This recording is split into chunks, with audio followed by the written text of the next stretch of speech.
Hi, and welcome to my channel. Sorry, I got a little friend who needed some cuddles, so this is my daughter, by the way. This is Adelaide. She's gorgeous and she loves the camera, so she'll probably be very good and just stare at herself.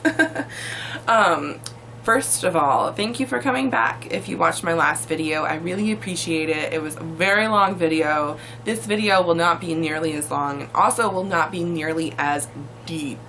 So go ahead and take the boots off. You won't need them this time.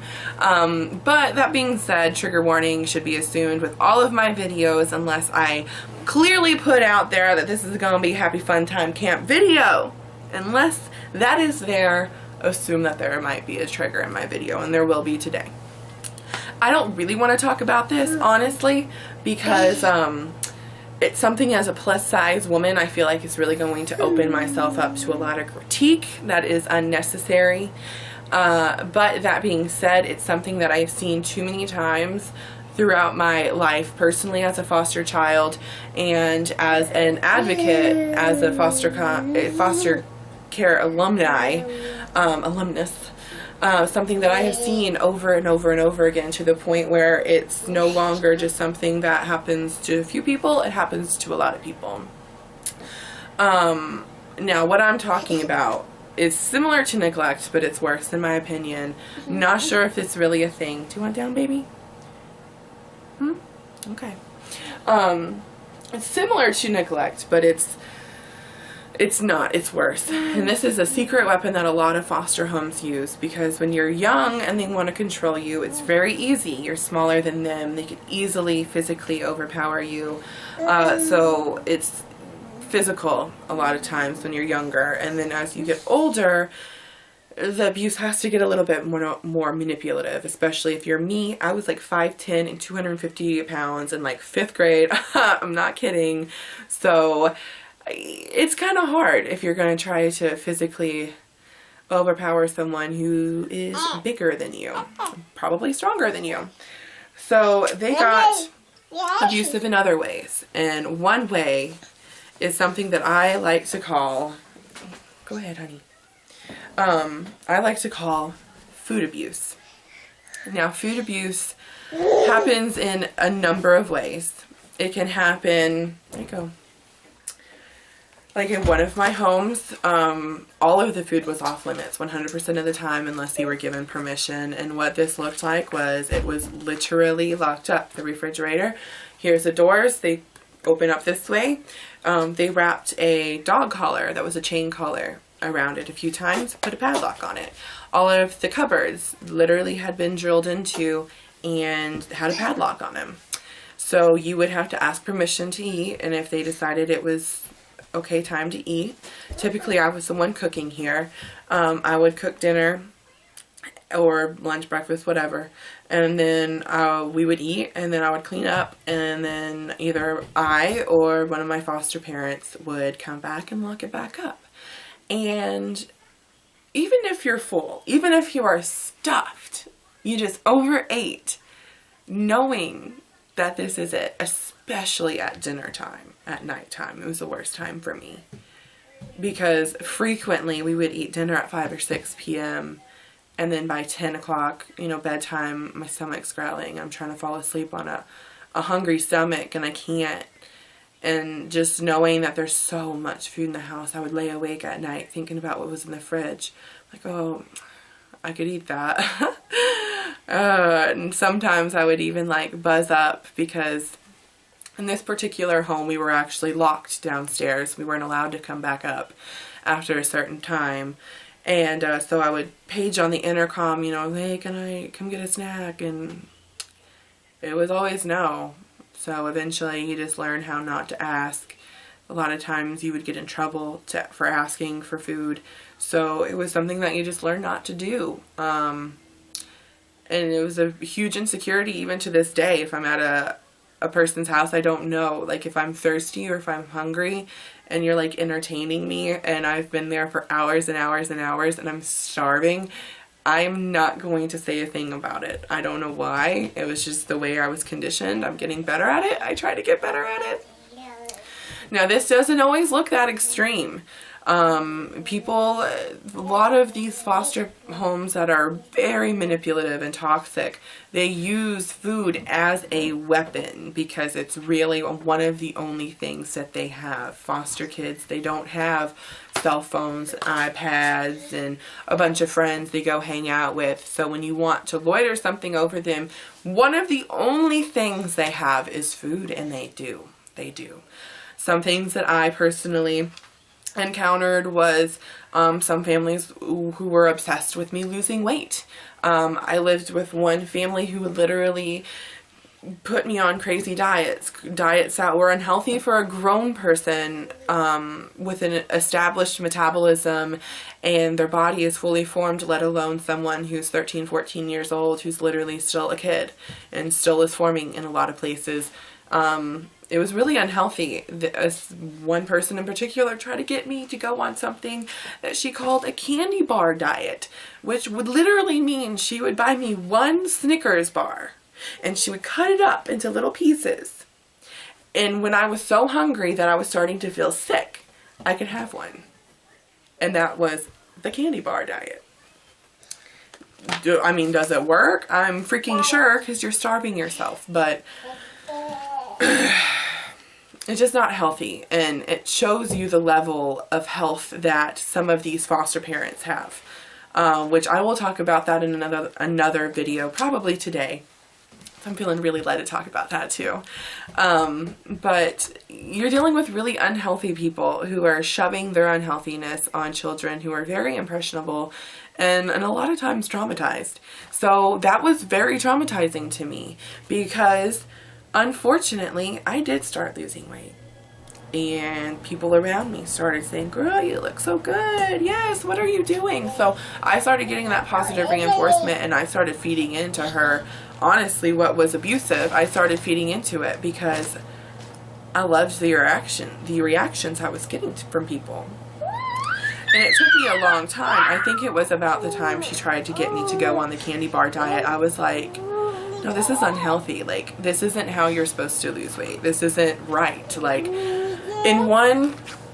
this should go without saying, but if you're a person who knew me at this time, anyone who loses 60 to 70 pounds like that, it's not healthy. I don't care. And if they're saying that they are doing it the right way, they lying, girl. They lying straight through their teeth, straight into your ears. They are lying.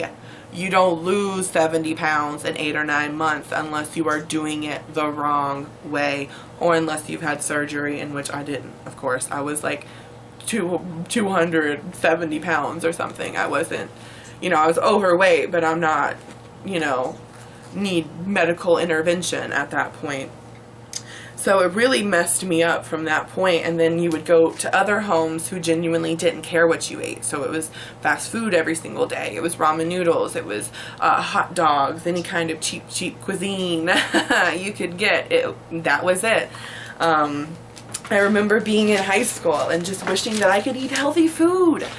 Asking my foster parents, buy a salad. And they'd come back with an iceberg and some ranch and some cheese. And you're like, radio, I guess it's better than fried chicken. But food abuse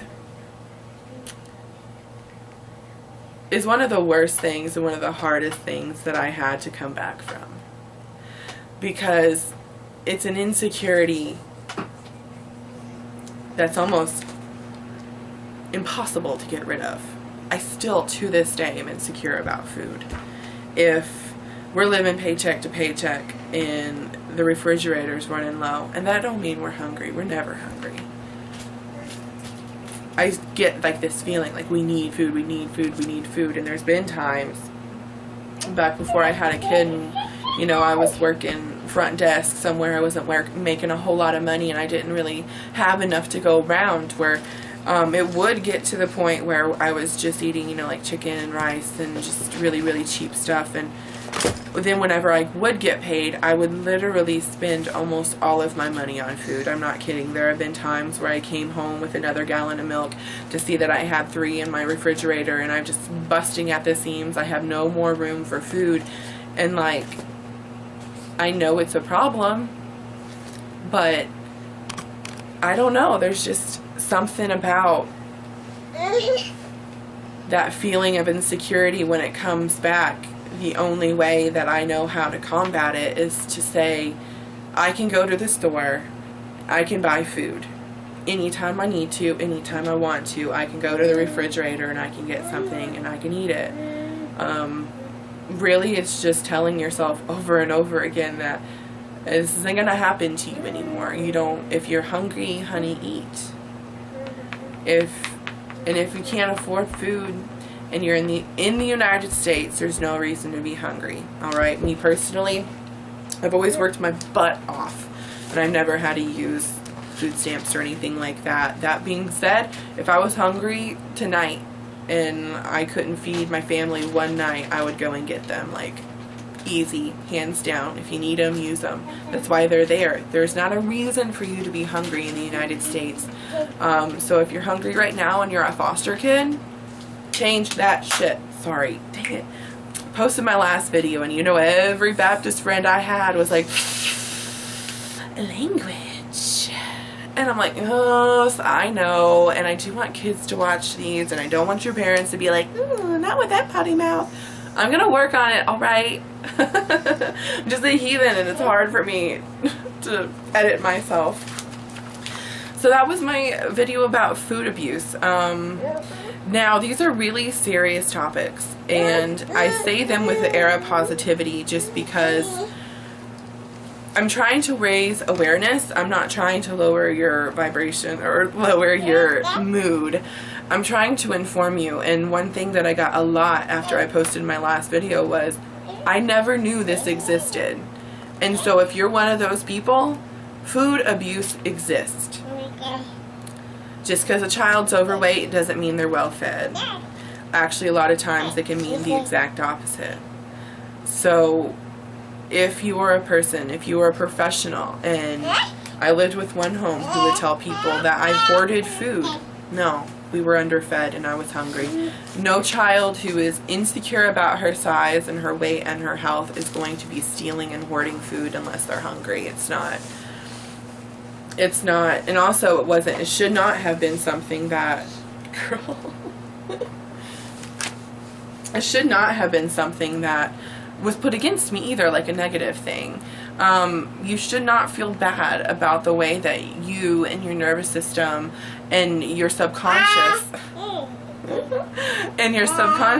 responds to abuse and neglect. Like, if you have insecurities like me, I have insecurities sometimes with food. Like, don't feel bad about that. Work with it. I have to tell myself all the time, it's gonna be fine. I'm gonna have enough. Everything's fine. Eventually, hopefully, I won't have to do that anymore. Alright, well, this little wiggle worm is about to make a break for it. So I'm going to end this video. I've rambled too long. If you have a situation that is similar to mine, drop it in the comments. I love to see them, and I also love for other people who are viewing this to be able to look and be like, wow, she's not completely full of crap, and this actually does happen. Like always, I want to urge you to tell your story in any capacity that you can, whether that be verbally to your best friend or on a YouTube video to the whole public. Like, do what you can. My mission is I do these videos and eventually my voice will become a roar, and if you start roaring with me, we get a lot louder, and when we get louder, they won't have a choice but to do something about it. And that's what I want to do, and that's what I'm passionate about. And if you want to be on board with that, hashtag your story, hashtag the Silver Linings campaign, message me on Twitter or Instagram or anywhere else with Katie Huntus, and I will get back to you. I promise. I don't have that many friends. So I will get back to you, and I want to hear your story, and the whole world needs to hear your story, really. Peace.